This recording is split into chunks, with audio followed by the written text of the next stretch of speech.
하겠습니다. 모세의 장인은 겐 사람이라 그의 자손이 유다 자손과 함께 종려나무 성읍에서 올라가서 아랏 남방의 유다 황무지에 이르러 그 백성 중에 거주하니라.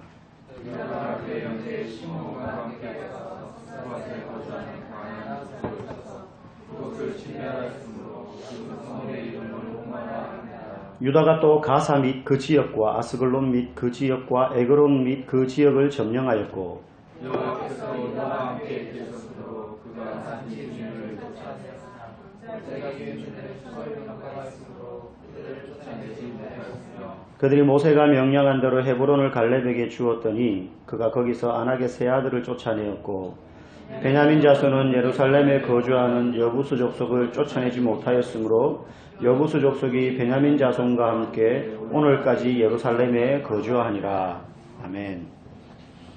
절반의 제자도라는 제목으로 함께 사사기를 보도록 하겠습니다. 운동 팀들 중에 감독들 중에 보면 본 대회를 앞두고 나서 마지막으로 평가전을 치르는 경우들을 봅니다. 축구팀 같은 경우 그럴 때가 있죠. 그러면 평가전을 할 때는 이길 때도 있고 질 때도 있습니다. 물론 이기려는 목적을 가지고 평가전이지만 임하죠. 그래서 평가전도 다 이기면 좋지만 지는 것이 꼭 나쁜 것은 아닙니다. 오히려 어떤 의미에서는 평가전에서는 져야지 더 좋은 경우가 있어요. 그래서 지는 경기를 통해서 우리 팀의 팀워크가 지금 어느 정도고 약점이 뭔지, 어느 포지션이 약한지, 그리고 우리가 지금 어느 수준에 올라와 있는지 이걸 꼭 이겨서 평가하는 게 아니라는 거죠. 만약에 이기는 게 평가전의 목적이라면 약팀 불러다가 해놓고 이기면 됩니다. 그러나 진정한 평가전은 그런 목적만 있는 게 아니죠. 때로는 우리보다 강팀하고 붙는 겁니다. 그래서 예전에 그 히딩크 감독도 월드컵 나가기 직전에 잉글랜드, 프랑스, 스코틀랜드 이런 유럽 팀들 다 불러가지고 말이죠. 우리가 감히 평가전으로 어떻게 이런 팀하고 해보지? 놀랄 정도의 그 잘하는 팀들을 불러가지고 했죠. 그런데 그 경기를 통해서 우리의 지금 수준이 어느 정도인지 딱 확인을 하고 우리가 이 정도면 해볼 만하다. 자신감도 얻었을 뿐만 아니라 지금 우리가 마지막까지 왔는데 약한 부분이 이거니까 이걸 보완하기 위해서 이런 전술로 강팀하고 만나면 나가야겠다. 이런 것들을 이렇게 보완을 하게 됩니다. 우리가 이제 사사기를 읽기 시작하는데요. 사사기의 내용은 사실 시종일관 우울한 내용이 많습니다. 하나님이 은혜 주시고 복 주시고 하는 사건의 장면들이 군데군데 있기도 하지만 전반적인 사사기에 한 사사의 스토리가 끝이 날 때 보면 대부분의 사사가 총 13명의 사사가 등장하는데 사사기에는 대부분의 사사의 종말이 좋지 않습니다. 우리가 딱 이름만 대면 알만한 사사들도 대부분 그래. 삼손 별로 종말이 좋지 않아요. 물론 마지막까지 사사의 사명을 잘 감당하는 사람들이 있기도 하지만 전반적으로 영적으로 승리하거나 성공하거나 그러기보다는 처음에는 잘 나가다가 마지막에 실패하고 패배하는 사사들이 많습니다. 그러면 왜 이렇게 우울한 사사기를 우리가 봐야 되냐? 평가전 한다고 생각하시면 돼요. 이런 사사기를 통해서 우리의 현재 위치가 어느 정도인지를 발견할 수 있고요. 우리는 그러면 어떤 부분에서 약한가? 우리에게는 어떠한 약점이 있는가? 이걸 사사기를 통해서 발견해야 되는 것입니다. 그래서 사사기는 미리 예방주사를 맞는다 생각하고 여러분 읽으시면 됩니다. 사실은 진짜 우울한 내용이 많거든요. 사사기에는. 그러나 안 우울하게 한번 해보려고 합니다. 사사기 앞에 있는 책이 여러분 뭡니까?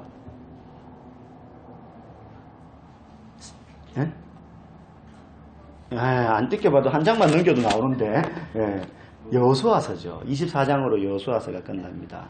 여호수아를 한마디로 이야기하면 하나님은 항상 약속을 지키신다. 그리고 그 약속을 따르는 백성은 하나님께 순종하고 그리고 예배해야 된다. 하나님의 백성은 하나님을 순종하고 예배할 때 하나님의 약속을 항상 지키시는 분이다. 물론 우리의 순종하지 못함과 예배하지 못함에도 불구하고 하나님은 약속을 지키시는 분이다. 이게 여호수아가 보여주는 하나님입니다. 우리가 알듯이 여호수아서는 모세가 죽고 난 다음에 여호수아가 백성의 지도자가 되어서 주리라고 약속하셨던 그 가나안 땅을 정복하는 이야기입니다. 계속해서 끊임없이 전쟁을 하고 땅을 분배하는 장면들이 나와요. 그리고 결국에 이제 그 땅들을 12지파에게 다 분배해주는 장면으로 끝이 납니다. 근데 그 여호수아서의 스토리를 보면요, 하나님을 의지하고 순종할 때는 승리와 안식이 주어져요. 거의 30번 정도의 전쟁을 거치거든요. 가나안을 정복하는데 성경이 나타난 것만. 그런데 그때 순종할 때는 일부가 아닌 모든 일에 있어 하나님께 순종하고 말씀을 묵상하고 그 하나님을 신뢰하지 않는다면 실패할 수밖에 없다 라는 것을 이 여호수아서를 통해서 드러난 가나안 정복 전쟁의 스토리를 통해서 알 수 있어요. 반드시 전쟁에 지고 실패할 때는 원인이 있는데 그 원인이 뭐냐면 하나님께 온전히 순종하지 못했기 때문에 하나님을 신뢰하지 못함으로 찾아온 결과였습니다. 뒤집어서 이야기하면 승리했을 때는 언제라고요? 하나님께 온전히 순종했을 때. 이게 굉장히 단순하게 교차되어서 나타나는 게 여호수아서의 이야기입니다. 결국 여호수아서는 한마디로 승리는 너희들이 노력해서 쟁취하는 게 아니라는 것을 보여줍니다. 조금 더 들어가면, 한 발 더 들어가면 여호수아서를 관통하고 있는 것도 결국은 은혜예요. 은혜. 하나님이 이스라엘 백성에게 승리를 주시고 가나안 땅을 주신 건 은혜 때문이다. 은혜로 말미암아 주어진 거다. 근데 그 이야기가 이제 여호수아서 끝부분에서부터 사사기로 이어집니다. 그래서 여호수아서의 23장에 가면요, 마지막 부분에 동일하게 너희들이 이제 이 전쟁이 거의 끝나간다. 다 끝난 건 아니었습니다. 거의 끝나가고 이제 사사기 초반에도 전쟁이 있어요. 아주 작은 전쟁들이. 근데 이때에도 단 한 가지만은 하나님은 이스라엘 백성들에게 요구하는데 그게 뭐냐면 계속해서 순종하라는 겁니다. 가나안 땅에 들어왔다고 순종 끝. 이제 정착하는 과정이 아니고 여호수아서가 끝나고도 너희들은 계속 순종해야 된다는 거예요. 그래서 23장 5절 6절에도 보면요, 이렇게 말해요. 너희 하나님 여호와 그가 너희 앞에서 그들을 쫓아내사, 가나안 족속을 쫓아내사 너희 목전에서 그들을 떠나게 하시리니 너희의 하나님 여호와께서 너희에게 말씀하신 대로 그 땅을 너희가 차지할 것이다. 그러므로 너희는 크게 힘써 모세의 율법책에 기록된 것을 다 지켜 행하라. 그것을 떠나 우로나 좌로나 치우치지 말라라고. 순종하라는 거죠, 하나님의 말씀에. 그럼 그 순종의 내용이 뭐냐? 구체적으로 나와요. 큰 맥락을 가르쳐 주는 거죠. 23장 여호수아서 23장 7절 12절에 보면요, 줄이면 이런 말입니다. 다른 족속, 가나안 땅에 살고 있는 7개의 가나안 부족과 섞이지 말고 문화나 이런 삶의 방식을 섞어서 혼용해서 살지 말고 그들이 섬기던 신들도 너희는 섬기지 말고 그들과 결혼도 하지 마라. 이게 이제 구체적인 순종의 내용 중에 골자였어요. 이걸 하나로 줄이면요, 순종하라라는 이유는 경제적인 이유 때문에 이렇게 하면 너희들 잘 먹고 잘 살게 해줄게, 이게 아니고 너희들이 순종해야 영적인 순결함을 지킬 수 있다. 이게 골자였어요. 영적인 순결함을 위해서 순종하라라는 것이었어요. 오늘날에도 우리가 이 땅을 살아갈 때에 하나님이 우리에게 원하시는 것은 열심히 신앙생활을 해서 하나님이 주시는 복을 받아 누리면서 살아라 라는 것이 하나님이 우리에게 원하시는 주된 이유가 아니고, 이 땅에서 너희가 성도라는 이름으로 살 때에도 순종하면서 살되 이유는 순결함을 유지하면서 살라는 이유로 우리에게 순종을 요구하신다는 겁니다. 가나안의 종교적인 영향 아래로 들어가지 말고 순결해야 된다는 거예요. 애굽에서 400년 넘게 살면서 잃어버렸던 하나님 백성으로서의 정체성을 40년 광야 생활을 지나면서 배우고 이제 가나안 땅을 받으면서 거기서 살되 하나님의 백성답게 이제는 살아내라, 이거였어요. 이게 가나안 땅에 들어가게 하는 이유였고 순종의 목적이었습니다. 우리도 이 땅에서 순결함을 유지하면서 살아야 되는데 이스라엘 백성들처럼 안 믿는 사람하고 결혼도 하면 안 되고 이런 생활의 풍습을 그대로 쫓아가면 안 되고, 이게 사실 쉽지는 않습니다. 그들처럼 환경이나 여건이 그때와 다르기 때문에 우리가 그대로 적용하기는 쉽지 않아요. 우리 중에도 보면은 안 믿다가 결혼해가지고 예수님 믿게 된 경우도 있고, 남편이나 아내 중에 안 믿는 사람 만나서 결혼해서 살다가 예수 믿게 된 경우도 있고, 사실 그것 때문에 아직 힘든 경우에 있는 분들도 있잖아요. 그러니까 그대로 적용을 하지 못하지만 우리가 산이나 동굴로 들어가서 혼자 그냥 하나님만 바라보고 살면서 순결함을 유지할 수 없는 것처럼 다 그렇게 살 수 없잖아요. 우리는 오히려 이 세상 속에 살면서 순결함을 드러내야 되는 사람. 이 땅에서 사람들 틈바구니 속에서 살기 때문에 우리가 순결할 때 그게 오히려 더 잘 드러난다는 법이죠. 결국 우리의 말과 행동과 가치관이 세상 사람들과는 구별이 되어야 됩니다. 술에 대해서 구별이 되어야 됩니다. 제가 아는 어떤 집사님이요, 예수를 알지 못하다가 좀 인생의 극적인 상황을 맞으면서 꽝 박았는데 자기만 안 믿고 자기 아내와 자식들 다 교회 다니고 있었는데 주일날 이제 마지못해 따라가 주는 거였어요. 가정의 평화를 위해서 아내 때문에 그냥 예배만 잠깐 앉았다가 와주고 이런 식으로 다니는 분이었는데 교회 갑시다 해가지고 이제 가족들 다 태우고 가는데 자기가 운전하니까 교회로 가야 되는데 고속도로 올린 거예요. 오늘만 빠지고 그냥 날씨 좋은데 놀러 가자. 다음 주에 또 가면 되잖아. 그러니까 아내는 막 차 돌리라고 하는데 고속도로 올리는데 어떻게 돌리냐고 벌써. 그러고는 그냥 가다가 중앙선 넘어온 차고 정면 충돌해가지고 자기만 살고 아내랑 애들은 거의 죽진 않았는데 튀어나가고 막 이렇게 차 밑으로 기어들어가고 자기만 멀쩡한 거예요. 그래가지고 살려만 주신다면, 우리가 잘 아는 흔한 스토리, 살려만 주신다면 제가 하나님 원한 거 다 하겠습니다 했는데 사셨어요, 가족들이. 그래가지고 양심은 있어가지고 내가 열심히 다니겠습니다 하면서 신앙생활을 하다가 회심을 하고 은혜를 받았어요. 그러면서 막 전도를 그렇게 열심히 하시는데 이분이 육사를 졸업했거든요. 해마다 연말 되면 이제 그 육사 동기들이 다 모여가지고 막 뭐 하잖아요. 뭐 이렇게 송년회 같은 거. 근데 가면 이 사람의 사명은 이제 전도하는 거예요. 전도하는 거. 그래가지고 딱 모이면은 전부 막 무슨 이렇게 한마디씩 다 하고 난 다음에 뭐 우리 몇 끼의 뭐 무궁한 영광을 위하여 건배 다 하잖아요. 한 잔씩 들고. 근데 다 뭐 술 채워가지고 건배하는데 이분 혼자 이제 사이다 가득 채워가지고 건배하면서 뭐 다른 친구들은 건배하면서 뭐 건강해라, 뭐 대박 나라 내년에 뭐 그런 이제 인사하는데 이분은 예수 믿고 복 받아라, 예수 믿고 복 받아라 친구들한테 그러면서 이제 건배하는 거예요. 그러면 이제 친구들 아이 자식 술맛 다 떨어지게 여기까지 와가지고 예수쟁이 척 피내냐 너, 다음부터 너 오지 마! 막 이러면서 친구들이 막 그런다는 거예요. 그러면 이분은 이제 그냥 하고 웃어 넘기고는 야 그래도 예수 믿어봐 너무 좋아. 그리고 뭐 그 다음에 되면 또 가는 거죠.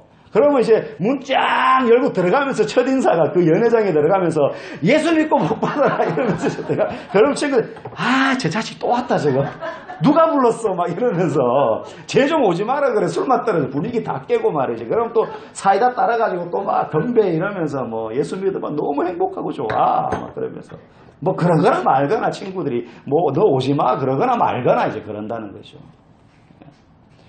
근데 거기서 친구들이 변하는 거예요.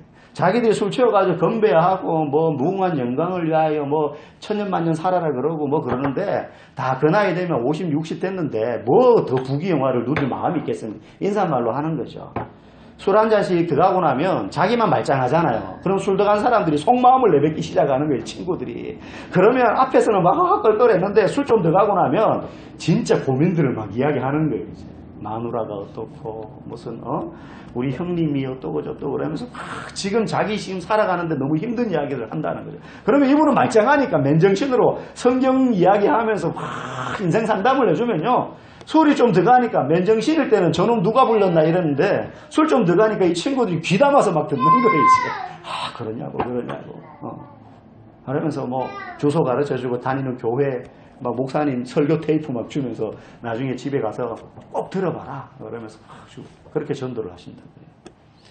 적어도 술, 말투, 인생에 대한 자세, 물질에 대한 태도 이런 것들이요. 적어도 안 믿는 사람들이 볼 때 쟤는 우리하고 다르네. 순결함이요. 뭐 막 호고하고 말이죠. 하처럼 이렇게 도도하게 살고 이런 게 아니죠.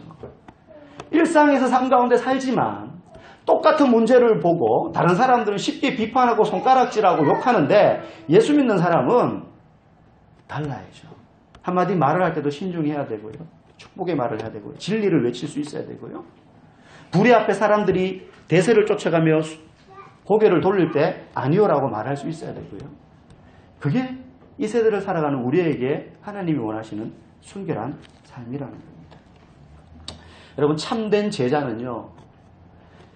하나님께서 분명히 약속을 지키시는 분이시며 그리고 자신을 따르는 성도들은 결코 버리시는 분이 아니다라는 굳은 확신을 가지고 하나님을 의지하는 것이지 자신의 직관이나 경험이나 계획이나 능력이나 실력을 의지하는 것이 아닙니다. 이스라엘 백성들이요, 가나안 정복 전쟁을 거치고 난 다음에 사사기 시대에 들어오면서 전쟁이 끝난 게 아닙니다. 오늘 우리가 읽은 본문 말씀도요, 유다 지파가 전쟁하는 장면이 나와요. 근데 보면요, 싸울 때 하나님은 다 쫓아내라고 그랬거든요. 근데 다 쫓아내지 않아요. 일반적으로 합리적으로 판단해 보면 무리해서 싸워가면서 쫓아내기보다 구슬려 가지고 밑에 종처럼 부리면서 사는 게 훨씬 더 유익하게 보이거든요. 그래서 쫓아내지 않아요. 여러분 기억하십시오. 하나님을 신뢰할 때는요, 늘 예상되는 합리적인 길만 따르게 되지 않는다는 거예요. 여러분, 가나안 정복 전쟁의 내용을 한번 보시면요, 그 전쟁에서 승리했던 이유는요, 무기의 탁월함이나 군사의 숫자나 전략의 우수함이 있지 않았습니다. 노예로 살던 이스라엘 백성이 무슨 제대로 된 전략이 있었겠어요? 싸움을 해봤겠어요? 무기도 변변치 않았죠.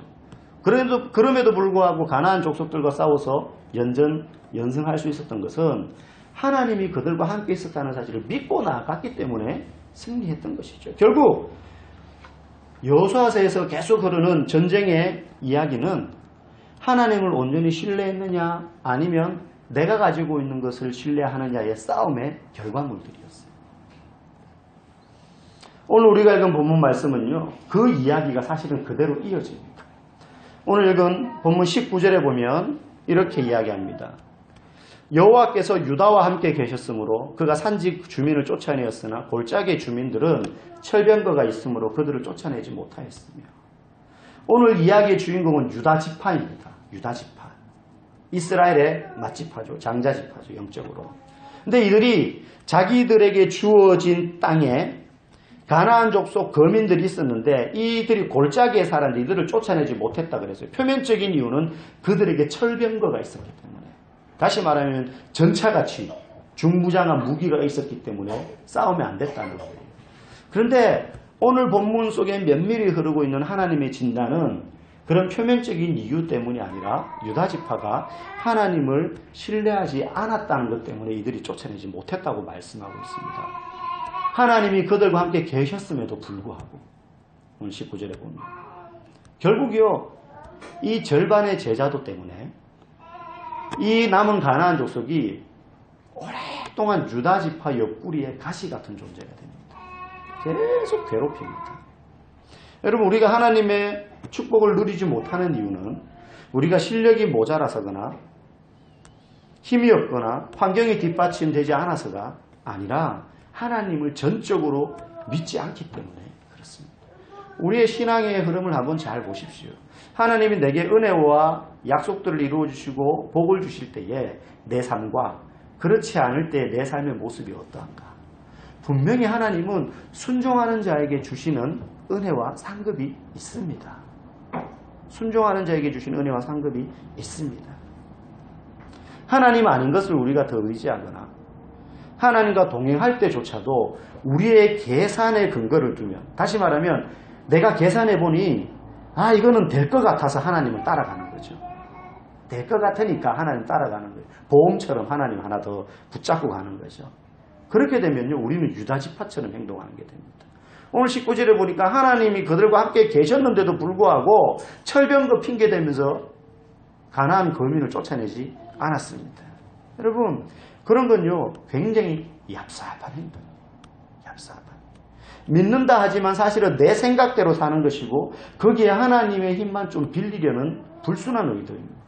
내 인생의 주연은 나이고 하나님은 조연일 뿐이란 아주 약은 생각. 이런 것을요, 믿음 없는 상식이라고 이야기해요. 믿음을 배제한 상식만으로 이 땅을 살 때요, 그 사람이 그리스도인인지 아닌지 알 수가 없게 돼요. 그러나 상식을 아예 깡그리 무시하고 살아서도 안 되죠. 상식을 가지고 살지만 그 상식 위에 뭐가 있어야 되느냐면 믿음이 있어야 돼요. 그래서 하나님을 믿는 믿음을 가지고 살아야 되는 것이죠. 그게 더 우선하는 것입니다. 오늘 이 유다지파 이야기 앞에 보면, 유다지파 이야기 우리가 19절부터 읽었지만 그 앞에 보면 유다지파에 속한 온니엘이라는 사사의 이야기가 짧게 나옵니다. 유다지파의 갈렙, 여호수아와 함께 광야 1세대 출애굽을 경험했던 1세대 사람 중에 유일하게 가나안 땅에 들어간 두 사람, 여호수아와 갈렙이죠.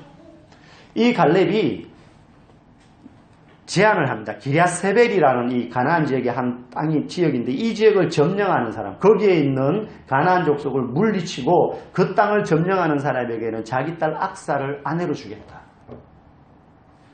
여호수아와 함께 모세의 거의 오른팔 왼팔 격이었던 갈렙이었기 때문에 아마 갈렙은 그 이스라엘 백성 중에서 굉장한 지도자 위치에 있었을 것입니다. 또 1세들을 경험한 유일한 2명 중에 한 명이었으니까요. 그런 갈렙이 기랴세벨을 정복하는 사람에게 누구든지 내 딸 악사를 아내로 주겠다 제안을 하는데 온니엘이 나섭니다. 온니엘은 갈렙의 조카뻘 되는 사람입니다. 이 온니엘이 기랴세벨을 정복하고 결국 그 약속대로 악사를 아내로 얻습니다. 그 얘기가 나오고 난 다음에 이 유다 지파의 절반의 순종이 나오는 거예요. 대비되는 거죠. 온니엘 한 사람 이야기를 거기 왜 넣습니까? 짧지만. 온니엘은 온전히 순종함으로 가나안 거민을 쫓아내어서 원하는 땅을 얻게 되었는데 유다 지파는 하나님이 주시겠다고 하신 땅이고 내가 너희들과 함께 가겠다고 했는데도 불구하고 쫓아내지 않은 거예요. 하나님을 온전히 신뢰하지 않았다는 것이죠. 쫓아내기보다는 결국은 그들을 노예로 부리는 게 낫겠다고 판단합니다. 그런데 이게요, 이 반쪽짜리 유다 지파의 순종이요 이스라엘 지파 전체에게 퍼져나갑니다. 이 뒤에 쭉 보면요, 우리가 오늘도 읽었지만 21절에 보면 베냐민 지파도 나오죠. 베냐민 지파는 여부수 족속을 쫓아내야 되는데 못 쫓아냅니다. 에브라임 지파도 가나안 부족을 못 쫓아냅니다. 단 지파는 쫓아내긴 쫓아내는데 완전히 이 가나안 땅에서 물러가게 하는 게 아니라 산속으로 몰아냅니다. 산지로. 그리고 므낫세 지파는 여러 다양한 주민들을 쫓아내지 않고 오히려 종으로 삼아요. 이들은요, 경제적인 편의가 결국은 하나님께 순종해야 된다는 사실을 이겨버리게 만듭니다. 여러분, 우리도요, 타협할 때가 많습니다. 하나님께 순종한다고 하지만 요럴 때가 많아요. 우리의 편의와 경제적인 이득 때문에요, 아예 적극적으로 불순종하는 건 아닌데 그냥 가려서 순종하는 거죠. 가려서 내게 좀 더 유리하다고 생각되는 방향으로 내 생각대로 일을 만들어 가려고 하지 모든 것을 하나님께 맡기지 않을 때가 많다는 거예요. 우리가. 그래서 이 땅에서의 편리함과 안락함, 노후 보장 이런 게 나쁜 건 아니지만 이러한 편리함의 추구가 하나님께 순종하는 것보다 내게 더 가치 있어질 때 결국 우리는 반쪽짜리 순종만 하게 된다는 것입니다. 이 문제는요, 내가 그러면 안 되지 하고 알았다고 끝나는 문제가 아니고 계속 이 도전은 우리에게 와요. 계속. 그러니까 계속 우리는 이걸 점검을 해야 되는 거죠. 내가 지금 하나님을 더 중요하게 생각하는가? 이걸 더 중요하게 생각하는가? 이게 나쁜 건 아니지만 이게 하나님보다 내게 더 우선시되는 문제가 될 때 우리의 순종이 그 가치가 그리고 그 순종의 질이 떨어지게 된다는 것입니다. 정말 하나님께 온전히 순종하는 사람은 직장이나 자녀의 미래나 노후의 삶이나 이사하는 것 같은 실제 삶의 편의의 문제들을 결정할 때 그 기준을 나의 편리가 아니라 하나님이 이걸 정말로 원하시고 내가 이렇게 했을 때 하나님이 기뻐하실까 그렇지 않으실까를 기준에 두고 결정하는 사람입니다. 그래서 때로는 그러면 내가 좀 힘들고 불편할 것 같은데 그러나 이게 하나님이 기뻐하신다라고 판단이 된다면 과감하게 거기에 무게를 둘 수 있는 사람, 그 사람이 온전히 하나님을 신뢰하는 사람이죠. 이스라엘의 문제는 하나님을 완전히 거절하지 않았지만 완전히 신뢰하지도 않았던 게 문제였습니다. 결국 그 절반의 제자도가 사사기 전체에서 계속 반복적으로 나타납니다. 결국은 우리의 삶 전부를 하나님 앞에 감사와 순종으로 드리든가 아니면 드리지 않든가 둘 중에 하나를 선택하라고 성경은 우리에게 끊임없이 이야기합니다. 왜냐하면 절반의 제자도는요, 결국 불순종으로 나아갈 수밖에 없기 때문에 그래요. 이스라엘 백성은요, 이렇게 변명합니다. 19절에 보면요, 우리가 그들을 쫓아내지 못하였으며 하려고 애썼는데 못한 거예요. 그런데 하나님은 어떻게 평가합니까? 2장 2절에 가면 이렇게 말합니다.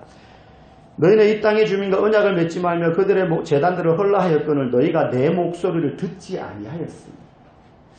이스라엘 백성이 이렇게 핑계합니다. 우리가 안 하려고 안 한 게 아니고요. 한다고 했는데 못한 거예요, 하나님. 근데 하나님은요, 아니 너희는 안 한 거야 라고 말해요. 너희는 못한 게 아니고 안 한 거야 라고 말합니다. 우리 삶 속에 우리가 할 수 없어요라고 생각하지만 하나님 우리에게 요구하시는 것들이 있습니다. 그러면 우리가 할 수 없는 것을 하나님이 요구하실까요? 너 한번 죽어봐라. 소위 개고생, 이거 개고생, 아까도 이야기했는데 이게 쌍스러운 말이 아니고요. 보니까 순수한 우리말이더라고요. 개고생. 예, 이게 아까도 이야기했죠. 예, 어쨌든 그렇답니다. 하나님 우리한테요, 너희들 개고생해봐라. 해봐야 안 되는 건 막 강제로 시키지 않으세요. 우리가 볼 때는 못할 것 같은데요. 근데 사실은요, 못할 것 같다는 핑계로요, 안 하는 것들이 많다는 겁니다. 교회에서요, 목사든지 아니면 순장님이든지 교회에서 뭔가를 요구할 때가 있습니다. 순종과 헌신을 요구할 때 있죠. 이거 좀 섬겨주세요. 내년에 이런 데 봉사 좀 해주세요. 뭐 찬양팀 좀 해주세요. 뭐 이렇게 할 때요. 저는 못해요. 못하는 게 아니에요. 대부분의 경우. 하기 싫어서 안 하는 거죠. 여러 가지 이유로 안 하는 거예요. 못하는 게 아니고 사실은. 하려고 생각하니까 마음에도 부담도 되고 시간도 내야 되니까는 그 시간에 내가 원래 하던 다른 하고 싶은 일도 못하게 되고 여러 가지가 뭐 오고 가면 불편한 것도 있고 이런 거죠. 근데 그걸 안 하는 건데 못한다라고 이야기하는 거죠. 하나님 우리에게 그렇게 이야기하신다는 겁니다. 사실 우리가 하기를 거부하고는 많은 것들이 있을 때 못한다고 말하는 게 아니라 하나님 우리에게 아니 하지 않고 있구나 너희 라고 우리에게 말할 때가 있습니다. 오늘 이 유다지파의 절반의 제자도에 대해서 하나님은 뭐라고 이야기하시는지 아세요? 2장 1절에 보면 아주 특이한 본문이 나옵니다. 우리 2장 1절 본문만 마지막으로 한번 같이 읽어보겠습니다. 시작.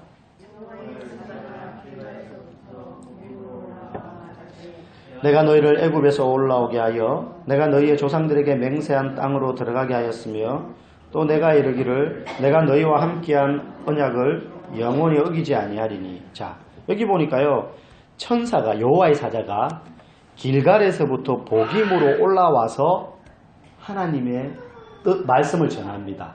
하나님의 말씀의 내용은 그거예요. 내가 너희에게 한 약속 내가 안 어기겠다. 근데 그 앞에 말이 재밌어요.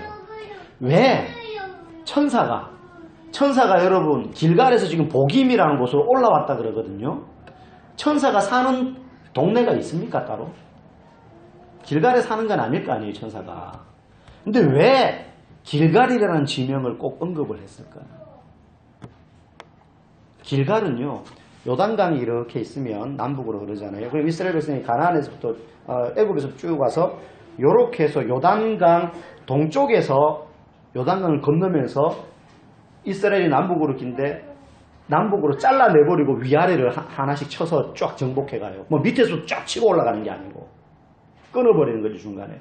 그럼 길갈은 어디냐면 이 요단강 동쪽에서 건너자마자 있는 요단강 서쪽에 바로 붙어있는 지명이에요. 근데 이 길갈에서 무슨 일이 있었느냐? 여호수아서 5장. 그러니까 처음에 가나안에 이제 정탐꾼 보냈다가 이제 전쟁하러 들어간다 이제. 그때 딱 길갈로 가거든요. 그 길갈에서 어떤 일이 있었느냐면 하나님이 이스라엘 백성들과 마지막으로 한 번 더 언약을 맺어요. 내가 너에게 약속했던 그 언약, 이 땅 주겠다는 언약 다시 한 번 더 내가 확증한다 그러면서요. 건너자마자 전쟁해야 되는 이스라엘 백성들 남자들 할례를 다 받게 합니다. 할례를 다 받게 해요. 그게 언약의 징표예요. 다시 한번 너희들 몸에 내가 절대로 이 땅을 너희에게 주겠다는 약속을 절대로 어기지 않겠다라는 징표로 몸에 쉽게 말하면 아예 그냥 지장을 사인을 하는 거죠. 몸에 다 새겨요. 너희 몸에 기억하라는 거예요. 절대 잊어버리지 말라는 거예요. 이 약속 변치 않는다. 그런데 지금 오늘 본문에 사사기 시대에 들어오면서 유다지파에게 남은 거민 쫓아내라 그랬는데 못 쫓아냈거든요. 유다지파만 그런 게 아니라 베냐민도 못했고 에브라임도 못했고 므낫세 지파도 못했어요. 그러니까 하나님이 지금 뭘 상기시키느냐 하면 길갈에서 너희에게 했던 내 약속 나는 절대 이 약속을 어기지 않겠다라고 말했던 것 그건 너희들 잊었냐 이거예요. 천사가 와서 전하는 내용도 그 말을 또 하는 거예요. 내가 너희와 했던 언약을 나는 영원히 어기지 않겠다. 다시 말하면 내가 그때 가나안 땅을 너희에게 주겠다는 것은 너희들이 수고하고 힘써서 얻는 게 아니고 은혜로 내가 주겠다는 건데 너희가 그 은혜를 벌써 잊었구나. 지금 이제 다 얻었고 조금 남은 잔당들만 쫓아내면 되는데 너희들 벌써 은혜를 까먹고 계산해 보니까 이 사람들 쫓아내기보다는 이제 땅 주인은 우리가 됐으니까 굳이 쫓아내지 말고 이 몇 명 남은 것들 데리고 종처럼 부리는 게 편하겠네. 라는 아주 얄팍한 생각하는 걸 하나님 아시고 천사를 통해서 다시 그 은혜를 너희들 기억하라라고 지금 굳이 천사가 길갈에 사는 것도 아닌데 길갈에서부터 복임으로 올라왔다라고 이야기하는 거예요. 너희들이 은혜로 구원받았음을 기억하라는 거예요. 은혜로 이 땅을 얻었음을 기억하라는 것이요. 근데 그 사이 또 그걸 잊어먹냐? 또 잊어먹냐? 여러분, 이스라엘 백성들 지파의 절반의 제자도가 어떻게 전염됐습니까? 하나님의 은혜를 잊어버리고 자신들의 성공과 승리의 원인을 자기들의 능력에 뒀기 때문입니다. 그리고 계산해서 요게 우리한테 더 유리하겠네라고 인간적인 수단을 강구했기 때문에 그렇습니다. 여러분, 잘 될 때, 내 삶이 편하다 싶을 때, 그때 기억하십시오. 하나님의 은혜를. 그때 잊지 마십시오. 하나님의 은혜를. 힘들 때나 평안할 때나 그 하나님의 은혜 때문에 내가 지금 살고 있다는 사실을 기억하는 사람이 절반의 제자도가 아닌 온전한 제자의 삶을 살게 되는 줄 믿습니다.